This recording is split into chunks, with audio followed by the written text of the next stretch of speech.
Et on revient à présent sur l'actualité de la guerre en Ukraine, où je vous le disais il y a quelques instants, la situation sur le front se détériore de l'aveu même du commandant en chef de l'armée, Oleksandr Syrskyi. Les combats se concentrent près de la ville de Tchassiviar et au nord-ouest d'Avdiivka. On va rejoindre à Kiev notre correspondant Gulliver Krag. Bonjour Gulliver, nouveaux commentaires inquiétants tout d'abord sur la situation sur la ligne de front.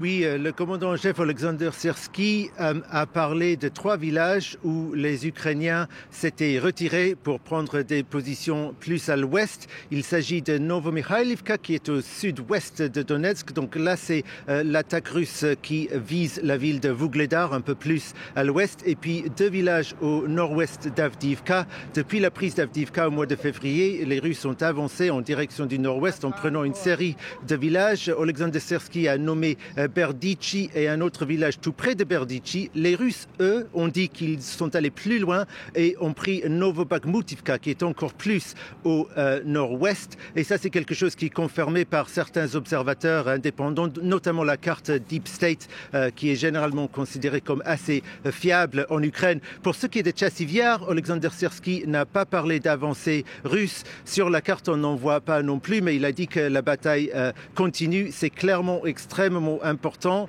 pour les Ukrainiens de défendre cette ville située sur les hauteurs pour continuer à pouvoir défendre les villes plus loin, les grandes villes de Kramatorsk, Slaviansk et Konstantinivka. Il est clair que les Russes en ce moment tentent d'exploiter au plus le manque de munitions chez les Ukrainiens avant que les renforts n'arrivent après le vote au Congrès américain samedi dernier. Et pendant ce temps, Gulliver, attaque de drones sur plusieurs sites de la ville de Mykolaïv dans le sud.